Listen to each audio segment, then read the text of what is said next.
All right. Good morning, everyone. I'd like to welcome you to the Friday, August 20th, 2021 version of the City Update. This morning, we're happy to have members from the school district on to review what's going on with the school district with the new school year. Around this time last year, we had board member Mintz and Hurd on. They were talking about virtual learning. So now we're very excited to hear about any updates now that kids are returning to school. But first, I'd like to introduce Vice Mayor Perkins. He'll go over a few city updates and what's happening around town, and then he'll introduce each one of our guest speakers for today. I'd like to remind everybody that you can, if you're watching this live on YouTube and even afterwards, if you'd like to email info@sanramon.ca.gov, any questions that you may have, we'll be sure to get them answered either during the broadcast or later on. So with that, I'll turn it over to Vice Mayor Perkins. Thank you very much, Steve. As many of you have already noted, you've received voter packages in the mail, the voting for the recall election of the governor. We have 4 drop boxes in San Ramon, 2 that are indoor, 1 at San Ramon City Hall and 1 at the Alcosta Senior and Community Center. There is still time to register to vote until August 30. On Alcosta Boulevard, we're doing a major rehab project is underway, and it's scheduled to finish in early October. As part of the project, the northbound section of Alcosta between Veracruz and Pine Valley Court will be closed from Tuesday, August 31st till Tuesday, August 14th for major roadway improvements. Pay attention to the detour signs. Our performing arts program for the coming year, our tickets are now on sale, featuring Jake Shimabukuro, The Purple Experience, and the Underwater Bubble Show. You can go on to the San Ramon website or the sanramonperformingarts.com to get tickets. The Fall Recreation Guide is out, and so you can now sign up for our Parks and Community Services programs throughout the city, all the way from preschool to seniors. So go to the www.sanramonrecguide.com. And we're having our 4th annual Culture in the Community celebration will take place on Sunday, October 17, from 10 a.m. to 2 p.m. at the Community Center. Applications are currently being accepted to participate in the event or host a booth. You can learn more and apply by, you need to apply by September 30th, and you can find more information on the city website. I'd also like to mention that the San Ramon Police Department arrested a wanted felon from Florida. He was accused of murder in Florida. His car was captured on one of our automatic license plate readers earlier this week. He was able to evade police for a short time, but an observant citizen that subscribes to our San Ramon PD social media called in a sighting, and his arrest soon followed. So we want to thank the San Ramon PD for arresting this wanted felon and our observant citizens who play a key role in keeping San Ramon safe. Well, now we'd like to transition over to the San Ramon Valley Unified School District. They've been great partners of the city in many, many areas. Athletics, facilities, performing arts, and they've just been a terrific partner in the city, and they are one of the key reasons why San Ramon Valley is such a wonderful place to live. So today we have Dr. John Malloy, who came to San Ramon Valley Unified School District last year after having served as the superintendent of the Toronto School District in Canada. And not to go through his entire lengthy and distinguished resume, he has also been a principal, vice principal, English teacher, and guidance counselor. We also have today President Susanna Ordway, who's also a San Ramon resident. We have the newest member of the board, Laura Bratt, and she's also a San Ramon resident. And we have Terry Koehne, who's a longtime San Ramon Valley Unified School District employee. He's done thousands of presentations and he's done the MC for the Chamber of Commerce. He's currently the Interim Community Relations Director for the school district. He's on the San Ramon Economic Development Advisory Committee, and he's a San Ramon resident. So welcome all the senior leadership from the San Ramon Valley Unified School District. Thanks for joining us today. Thank you so much. And it's wonderful to be with all of you. I will be delighted to share some reflections regarding the start of our school year. Terry Koehne is going to help me just provide some slides to that process, but I promise there are not many. And President Ordway and Trustee Bratt, thank you for being with us as well. I will provide the opening, if you will, and by all means, would love to hear from you in terms of your perspective on everything that we are doing. So as the screen is coming up, I want to start by saying that it is such a different year this year compared to this time last year. And we're grateful for that. Our kids are back on campus. The majority are in our schools. We're serving a small number in our virtual academy and our independent study program, but approximately 30,000 kids are back on campus for the last 2 weeks. And there's an energy, there's an excitement, and we are grateful because that's where our kids need to be. That's where our community loves our kids to be, and our staff is ready and has engaged really effectively at the start of this school year. So I want to start with the next slide by saying that we have begun the year with energy, and with Terry's leadership, we put together a video that I think captures what we intend and what we are doing. So we're going to show that video as a foundation for the remarks that I'm going to share.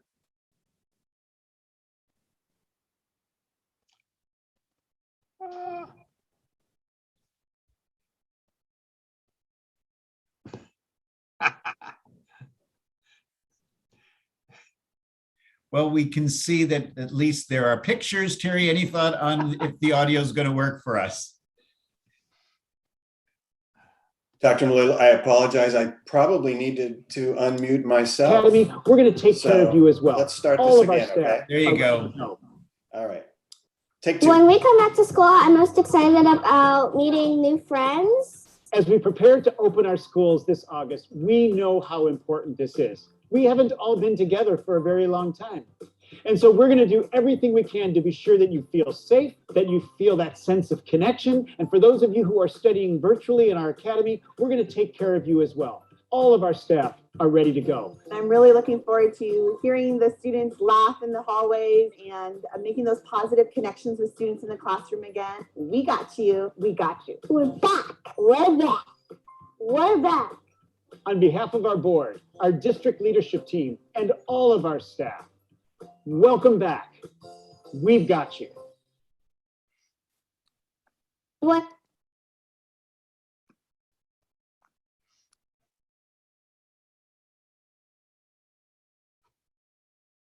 John, you need to unmute.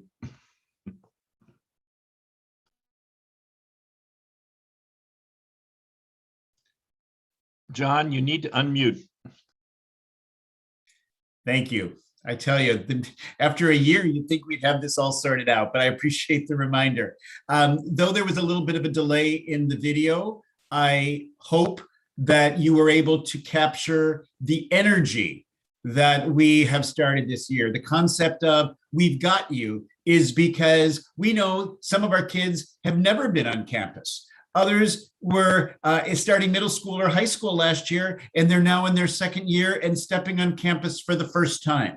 We understand that the year needed to begin differently because we needed to form that sense of community in person again. And when I was out on the campuses the first week, kids needed, as do the adults, to figure out how to greet one another and to reconnect, because we just haven't been in that personal face-to-face space for quite some time.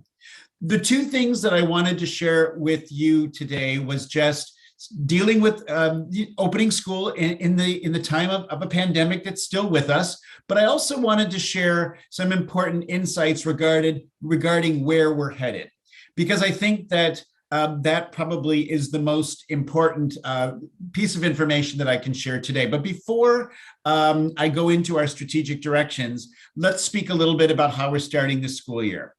So obviously, the pandemic is still with us, even if it is in a different form. The vaccination rate in our community is exceptionally high. It's over 90% for those who can be vaccinated at this point. We are following public health requirements explicitly. We're not exceeding them, but we're following them. And that's why our kids are masked at school. And that is why we are contact tracing, which means any student who is a close contact of someone who tests positive for COVID, their family is informed, and we follow a very specific quarantine process that is outlined by public health. Testing allows that quarantine process to be modified, but if students are vaccinated, they may remain in school even if they're a close exposure, unless they have symptoms. All of that information is on our website. All of it is being implemented in our schools. I'm grateful to our families for their patience as we all learn this way of being, because even though we must follow those requirements, being back at school, as I said at the beginning, in person is key. But the two requirements are the masking and the contact tracing. All the other requirements that we would have been under last year, such as physical distancing, for example, are no longer required. Masks are optional outside. Some of our families are choosing, especially for our youngest learners, to have them masked outside, but that is, as I said, not a requirement. Teachers and staff members, the governor announced last week, must be vaccinated or participate in a weekly testing, and that needs to be implemented by the middle of October, but we're moving quicker to ensure that that's implemented sooner. And the last comment is partnering with our county, who has a testing center at Bishop Ranch, which, by the way, if you walk in, you'll actually be served quicker, we've come to understand, than if you try to make an appointment. And there are spaces, we are told, there. We will be opening a testing center as well. Information will be sent out to all of our families this afternoon to allow for not only our staff to be tested, should that be required, but it assists our students who may be a close contact to get back to school sooner. So those are some of the key questions that we've been given related to our return to school, and I wanted to start there. But now I want to go to our next most important topic, because truthfully, we've been talking about COVID, as we should, for a very long time. And what I'm grateful to our board for is their willingness to engage in a process so that we could develop our strategic directions that will guide our work over the next number of years. And I asked our board that we do this work last year. Some might say, you did strategic work during a pandemic. And what we capitalized on is that we'd all become so connected virtually that I would suggest, having done a number of strategic directions in other districts, that we had greater participation because we engaged our community virtually, and over 8,000 members of our community participated in this process. So I would like to go to the next slide and just quickly walk you through where we are headed.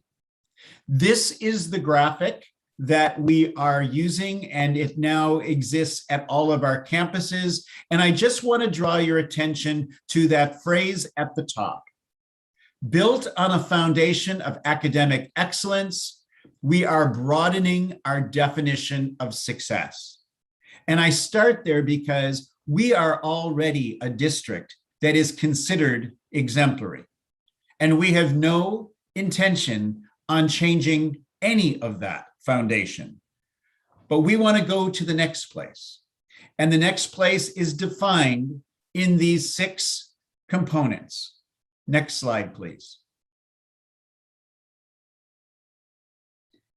I think, Terry, it jumped. There we go. Thank you. We are building our work on the foundation of equity. What this means is that each and every student is successful in our district. It means that we've created the conditions for that success. It means that we remove any barriers that may stand in the way. And we listen really closely to the experiences of our students to drive this commitment. And we will work to provide better service to any of our students who require it, so that there are no gaps and there are no inequities. Because right now we are naming that though we are very successful in serving our students, that success is not all students yet. And that is our goal. That is our foundation, equity. Number 2, social emotional well-being. We know that when our communities are inclusive, which means everyone has a place, and that our students and families and staff feel connected, that is the perfect foundation for the kind of social emotional well-being that each and every one of our kids needs to experience, so that they can not only be great students, but healthy people, and go on to provide and contribute to our amazing community and beyond. The 3rd direction. Our kids, as I said earlier, are academically capable. So what does it mean for us to help them go deeper, own their learning, find purpose and meaning in their learning, understand how to collaborate, think, create? That's the world where we're headed. And frankly, the world moves quite quickly. And our 9th graders who started 2 weeks ago, we can't even predict what it's going to be like 4 years from now when they graduate. So the kind of learner that needs to graduate from our schools does need to know facts, knowledge, and such, but they also need to be flexible. They need to be able to pivot. They need to be able to own their learning so that they can drive it based upon what it is that they're doing. We all know that the world has changed around careers, and our students are probably going to change careers multiple times. That's what the data tells us, and that demands very different learning opportunities than what maybe I would have had in school many years ago. That's number 3. Next slide, please. We want to do this work in a culture that honors shared leadership. And I'm not just talking about staff now, though staff is very important in this process. I'm also talking about our families, our entire community, and most importantly, our students. We know where trust and collegiality is present, great things can happen. And I love that we're focused on shared responsibilities. Sometimes people write to me and say, what are you going to do about the following things? What is the district going to do about the following things? And yes, we do have a responsibility to answer that question. However, I've learned, and we are all learning, to say, what do you believe we should do about that? And why do you think that? And how might you be able to assist us in doing that work that you've just asked me to comment on? Shared leadership honors everyone's expertise, everyone's experience.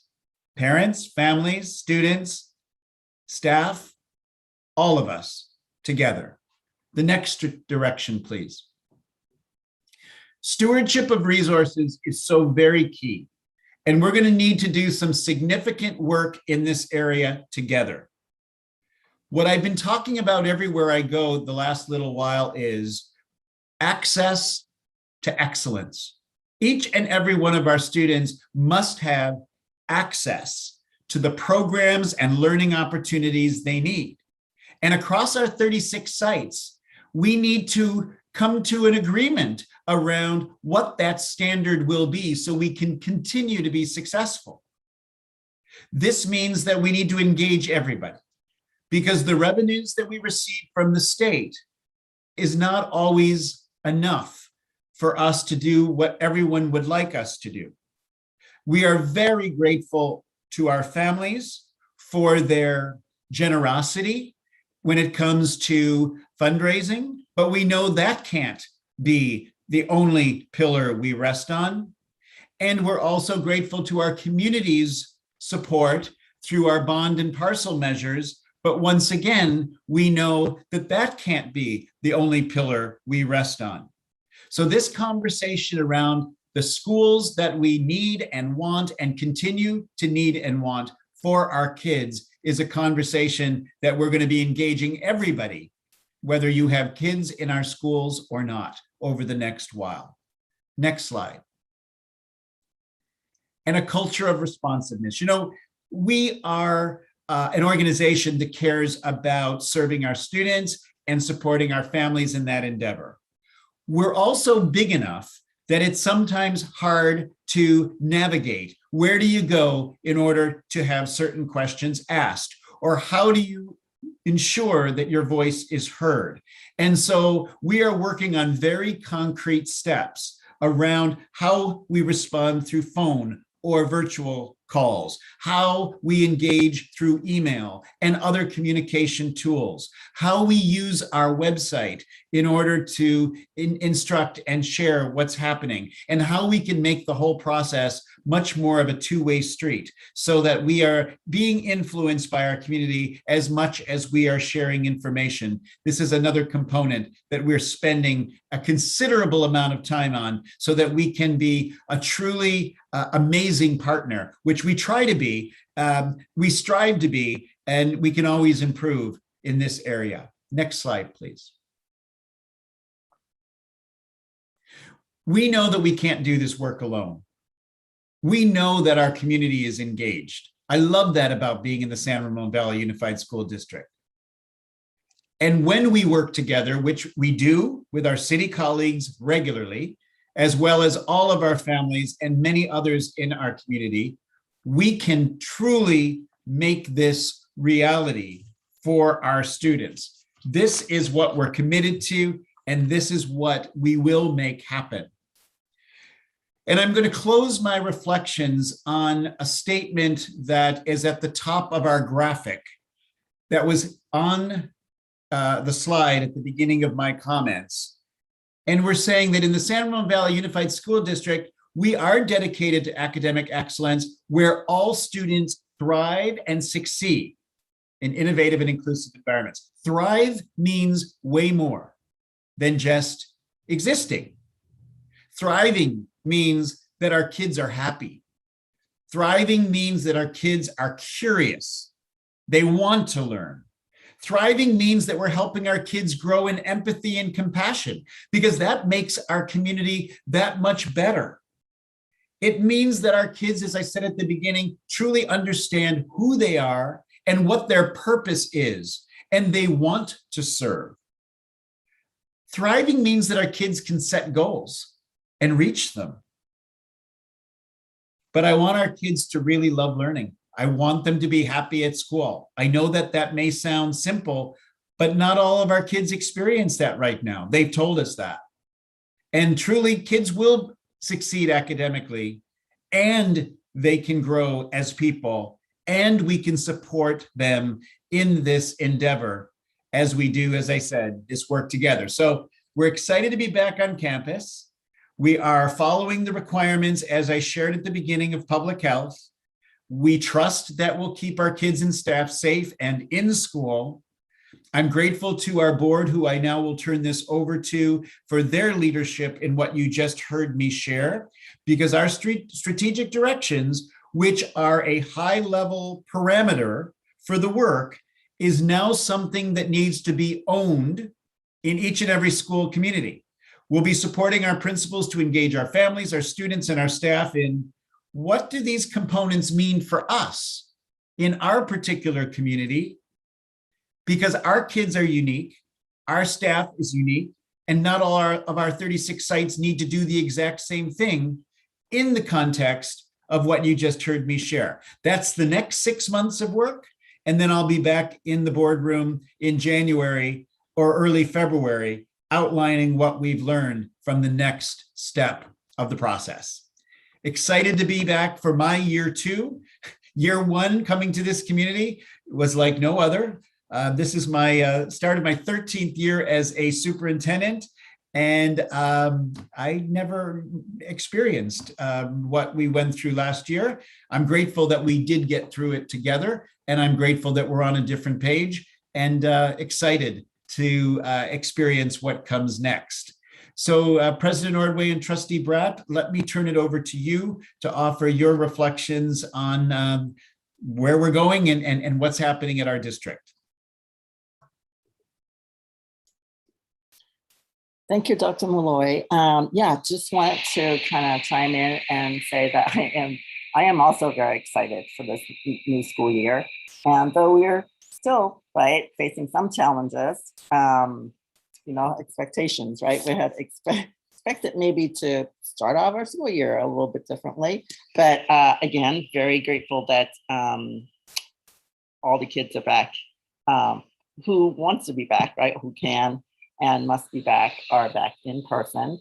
And I am very grateful that we, as a board and as a school district, did get a chance to this summer or this last spring to do some of the strategic work, because that's right, one silver lining of our pandemic, that there are certain things that have already been disrupted. So why not really, you know, pick that up and really look into something, you know, that we'll keep, because we want to honor some of our work that has been done.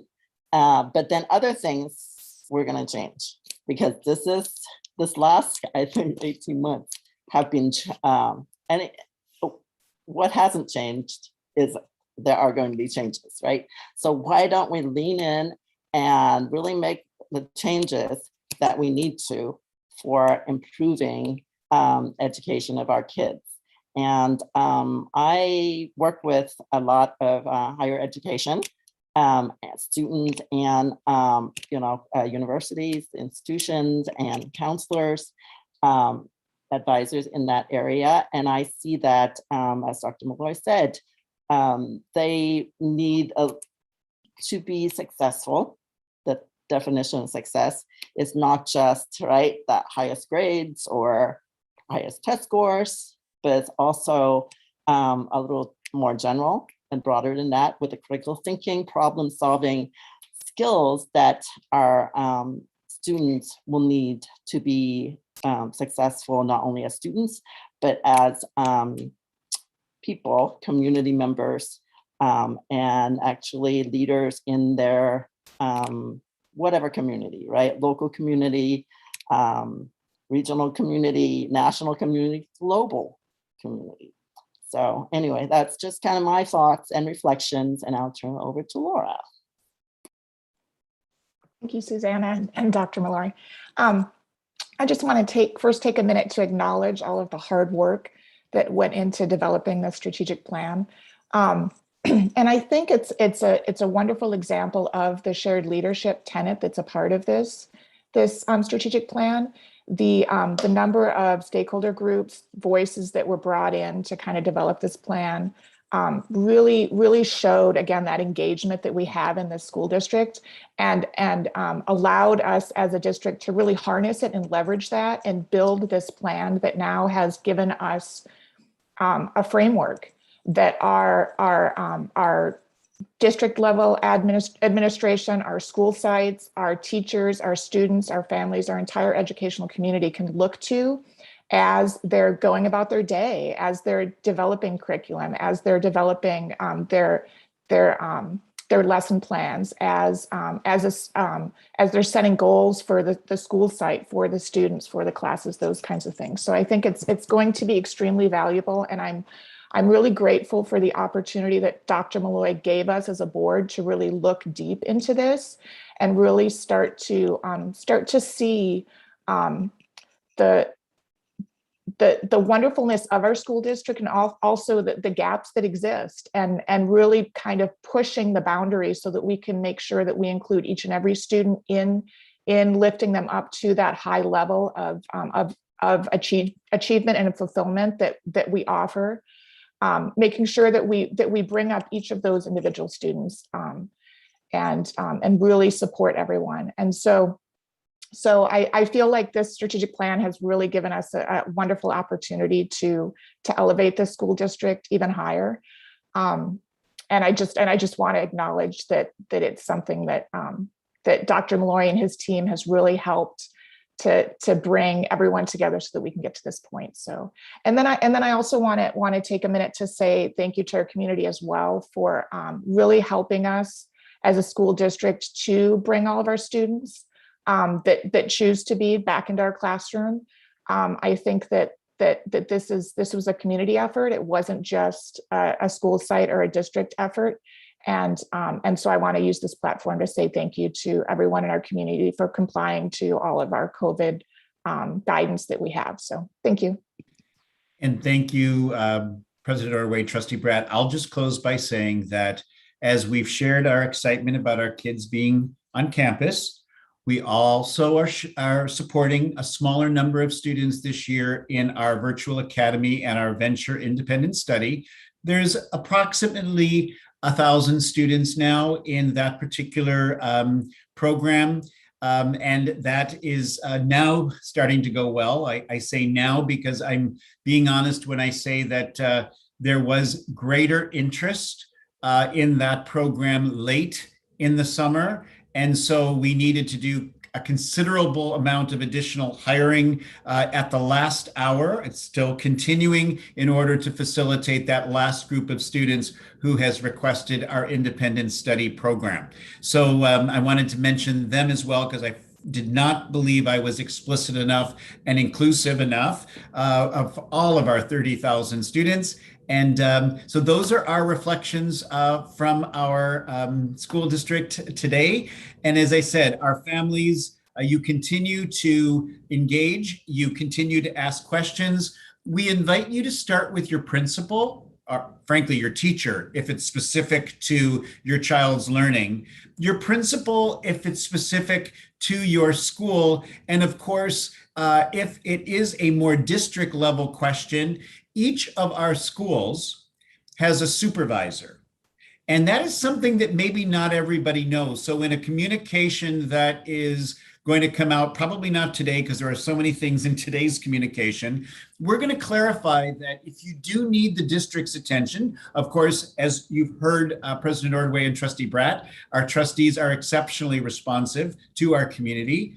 But I think so that we get back to you quicker, we're going to utilize that supervisor more than we have in the past, because that means that we're sharing the load. As much as I personally do respond regularly to what our community asks, I'm finding that it's not sustainable at the busy times like beginning of the school year, which is another practical reason why I'm sharing leadership and inviting members of my district team to assist in the process. So for those of you who are listening, if you send me an email and someone else from our district cabinet team responds to you, please know that I read every one, but we're trying to get back to you quicker, which means that we need more of us involved. Teacher, if it's for learning, principal, if it's about your school, and of course, if it's a district question, then by all means, someone from our team, most probably your school's supervisor, will get back to you in short order. So I will turn it back over to you, Stephen, and thank you for this opportunity. No, thank you. A tremendous amount of information. I know it's been a heavy lift on the part of the school district trying to get back to some level of normalcy. I know, at least from a city standpoint, when COVID first broke, we were thinking, oh, hopefully we'll be back to normal by June or July of 2020. It just seems like one curveball after another has been thrown, and I could say that, you know, you've done such a great job getting the schools back open from what we're hearing from parents. And also as a parent of a middle schooler, although in a different district, I just really appreciate, you know, what your industry and what your groups are doing to get kids back in school, because it has not been easy over the last year. So it's great to see things up and running again. And so at this point, I'd like to introduce Simone Finney, the city's communications and engagement analyst, and she's been handling and wrangling the questions. And go ahead, Simone. All right, thank you.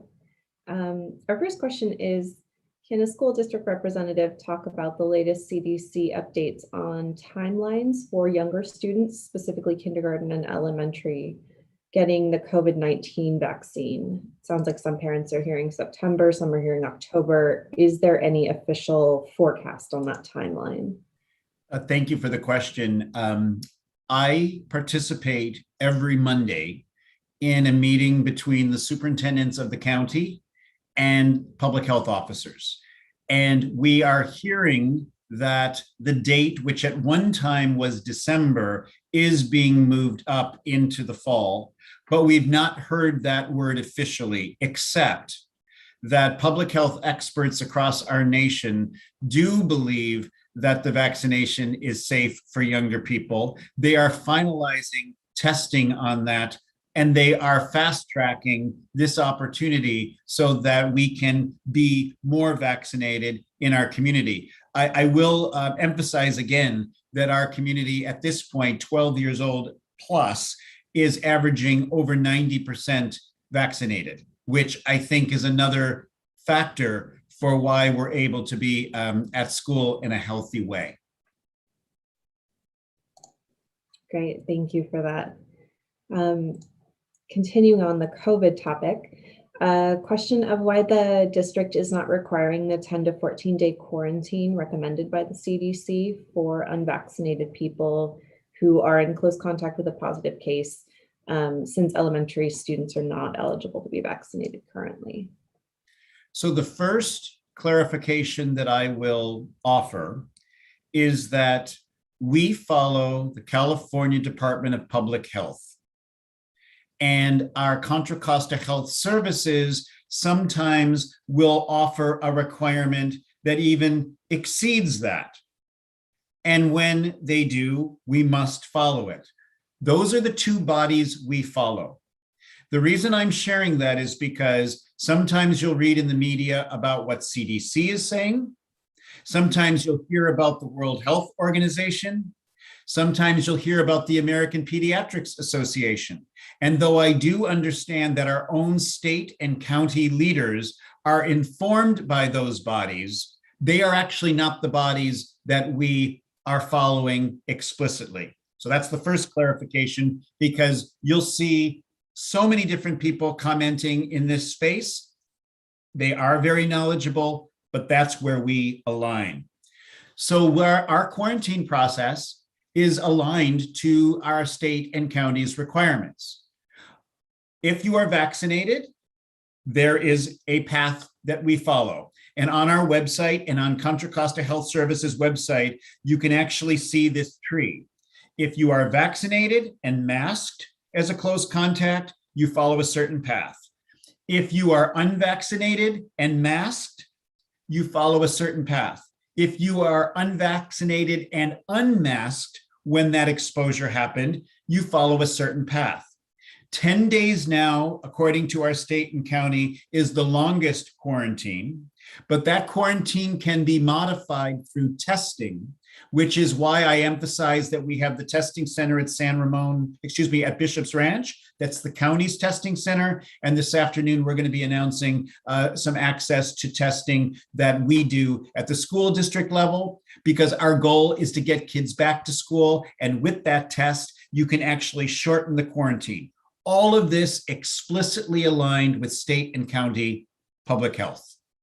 And if anything, go ahead. Oh, no, go ahead. And if anything I'm saying is too complicated, or if I'm using language that doesn't make sense, I'm living and breathing this these days. And so I start to forget if what I'm saying is actually understandable to everyone. So hopefully my team, if you feel that I haven't been clear, Susanna and Laura and Terry, please jump in, because when you know something the way I have learned it, I start to realize, did that make sense, or am I just sounding, scientific all of a sudden? But I'm hoping to be as clear as possible. And Dr. Malloy, the one item that I wanted to add about testing, and I did receive some questions several weeks back from residents as to what is the process for testing once they arrive at a site. So I drove over to the San Ramon site to ask them, and they said, well, why don't you get tested? So it is no longer the deep scrape of the back of the sinuses or the throat. I had a test very early on during COVID from Kaiser, and that was the case where it was a scrape of the back of the throat and then up each nostril. At the site in San Ramon, they hand you the swab and you just scrape the inside port scrape, or you go around the inside portion of each nostril 15 times. You don't even really put the swab up into your nose, and then you hand it back to them. So if there's any hesitancy, if you think it's still the brain scrape, as people called it, it is no longer the case. It is very, very simple and quick. So I just wanted to make sure to throw that one out there for those that are still wondering. Simone, do we have another question? We do. How can residents support students and teachers as the school year begins? I think that the best way is to be sure that all of us are following the health requirements, because that's what's going to keep our kids in school. And when our kids are in school, we know what we need to do to teach and to support and to help them connect, but they got to be in school. My biggest worry is we're going to have kids in and out of school because there may be other places in their lives where they may not be able to follow all the requirements. As public health says, schools are probably the safest place because it's supervised in a certain way. And we need our families to partner with us as well. That's my thought. President Ordway, Trustee Bratt, what are you thinking about how our community can assist us as we begin this school year? No, I totally agree that our family, right, and our community can really, really help by following, safety protocols and, as what the city is following, right? There's certain businesses and things like that, whatever that they require. Because as I understand, all the cases, right, the positive cases that are at school, it's not being transmitted at school. It's actually students, right, might be bringing it from outside. So I think whatever families can do to kind of, mitigate that part, then it will certainly help the students and our staff that are on site. Yeah, and I would add to that too, just really giving our students and our staff and our administration just the grace that's needed with this transition to get back into, quote unquote normal. I think that there's a lot of discussion around social and emotional wellness, and just really understanding that everyone, that it's hard, and that everyone really needs the support and the positive energy to be able to get through this next transition, this next level of change that maybe is going back to normal, but it's really not the same, right? So how do we support them and give them, empower them to be able to step back into that classroom or continue with virtual learning in a way that's really really effective and brings them back to the excitement around school that they had pre-COVID. So, our next question is, can you provide an update on the Free for All Students meal program? Thank you. And this connects to Trustee Bratt's last comment, because not only are we starting a school year, which is always complex, just getting everybody in their seats and getting their schedules and figuring out transportation and, the lineups of cars outside of sites and all the rest. And doing this contact tracing that I talked about, which is a whole new role for schools. We've never done this before, where we're actually having to figure out who a close contact is, especially at recess. We're also embarking on a very new journey in the child nutrition realm, because our government has provided the funding for all students to participate in our lunch program should they choose.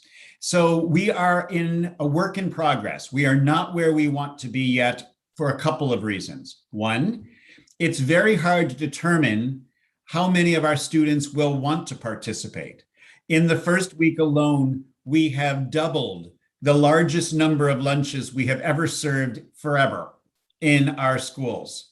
Number two, we know that our kids may have particular interests, for lack of a better word, in what they eat.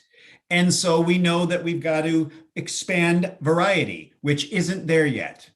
Third, we are dealing with some staffing shortages, and you're hearing it everywhere. And in our child nutrition realm, if anyone's interested, please apply, because we've got lots of spots open. So this is my longer way of saying that the lunch program is free for all families. We understand that there has been frustration. To Trustee Bratt's comment, we really need some grace here, because we're trying to land a couple of moving parts, and we will need a little bit more time to get there. We have a director of child nutrition who is new to our district, but not new to the profession. And she is so very skilled at figuring out where we need to go and helping us get there quickly. So I trust that in a couple of weeks, we're going to have a much better conversation, but that's the plan going forward as we speak at this time. Thank you for that update. Our next question is, how does the school district handle days with poor air quality? Yes. So we not only have to deal with COVID, which says get outside, but of course we're dealing with air quality, which says go indoors. And we are contingency planning. So in today's communication that we're sending out, we are following the state requirements. We are using the one particular app that our state and county use, the Air Now app. And there are clear directions on when, 0 to 50, 51 to 100, and exactly what we should and should not be doing. We will follow that explicitly. The one place where we're working on the challenge is because we're masked in schools, it's not a problem if we have to stay indoors. It's not what our kids want. It's not what we want, but we can do it.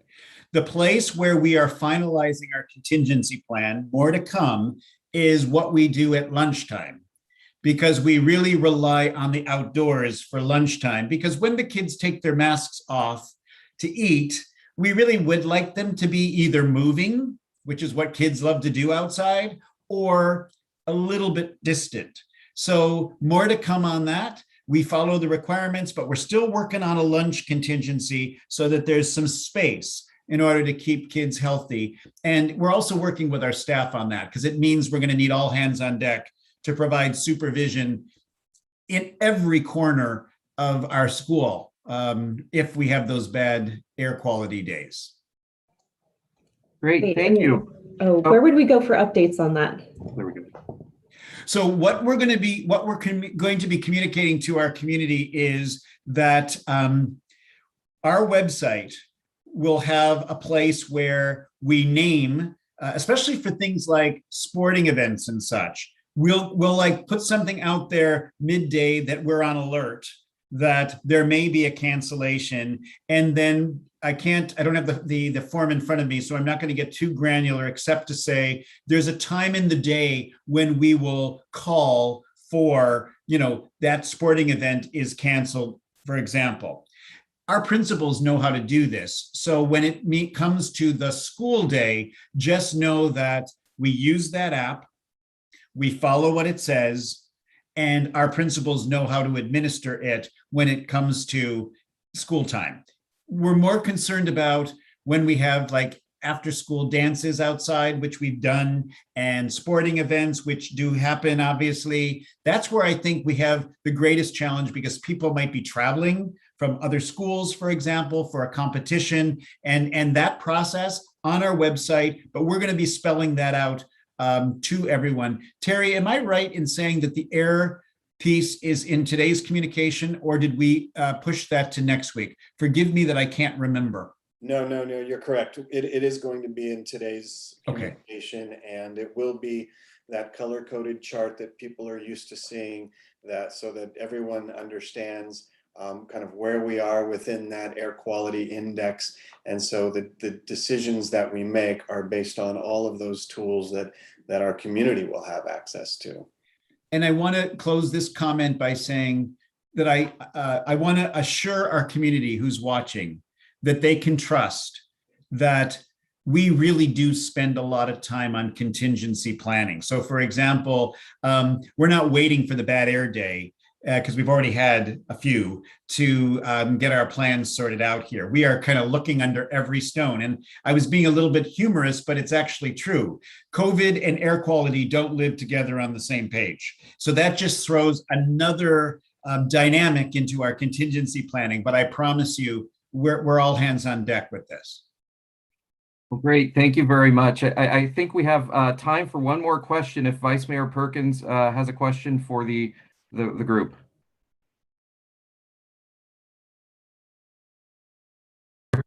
You're on mute. Yes, we've all been there. Dr. Malloy, do you have specific action items for each of the 6 goals in your plan? I mean, a plan is great, but without action items, you don't go anywhere. So yeah, thanks for the question. So there's 2 things in response to that. One, we do have, and there's a whole other document you can find on our website that's behind that graphic and the high-level summary that I gave. So we do have district level actions behind each of those components. However, this is what I'm going to emphasize, because this is what makes this strategic direction, these strategic directions different than in many places I've been. We're actually asking our 36 sites to have discussion over the next 6 months regarding what does it mean for you to think about social emotional well-being when you think about the 700 kids that you serve, and where do you need to focus in this school in order to move that forward, and what actions will you take? Why am I telling you this? Our strategic directions are much more of a process expectation that helps schools do what they need to do. So then when we're providing supervision to the schools, when I visit a school, I'm going to say, tell me why you're focusing there. In other words, how did you land on that? What learning is going on in order for you to help your staff get there? And how are you going to know you were successful? In other words, what evidence are you gathering? That's going to be a site-specific process. So even though under each of these components, if you look on our website, there are significant actions we're taking at the district level, this is mostly a site-specific enterprise. And you will hear more from me in early February, late January, when I bring the next report to the board regarding what's happened in our schools to bring this to life. Fabulous. I'm really glad to hear you're doing it at a site-specific level, because what works at Cal High may or may not work at Coyote Creek. It Correct. Isn't the same. The kids are different. The school environment's different. 2,800 kids versus 800 or 1,000 kids. Very, very different. So thank you very much. That's a very thoughtful answer. I appreciate that. Can I just say something real quick about that too? I think that the intent of it was this idea of creating a framework that empowers each individual school site and the community within those school sites. And it again goes to that idea of shared leadership, which is one of those tenets within the strategic plan, and just really allowing those the individual educational communities within our large school district to be able to do what they know how to do. They're the experts in the room in those individual communities within our large communities. So, and if I can close with this thought, what I love about this plan is you can't do it without our students' voice and experience. You can't do well-being work unless we know our kids well. You can't figure out how a student defines themselves as a learner unless you talk to them deeply. We can't figure out who feels excluded in our communities unless we create conditions for our kids to tell us, I don't feel I have a place here. See, that's what I appreciate the most about this framework. It can't be done without the voices of the people that are most important, our students. So just kind of and Vice Mayor, I really appreciate that question because it allowed, I think, us to kind of emphasize what's most important in terms of our commitments going forward. Fabulous. Thank you so much.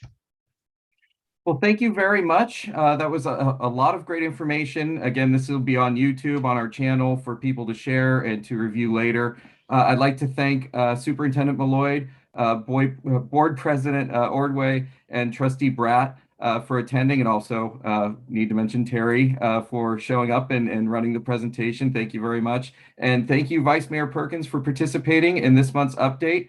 We will have our next month's update towards the end of September with a topic to be announced at a later date. So watch for the announcement on the city social channels and also on the email list that you can subscribe to by going to our website. So thank you very much, in particular, for taking time out of, this is the first week of school, I believe. So you've been, or the second week, so still busy. Daughter's in a different school district. She starts on Monday, so we're preparing for that. So I know how crazy and hectic your schedules are. So thank you very much for the time. Take care, everyone. Thank you. Bye. Thank you.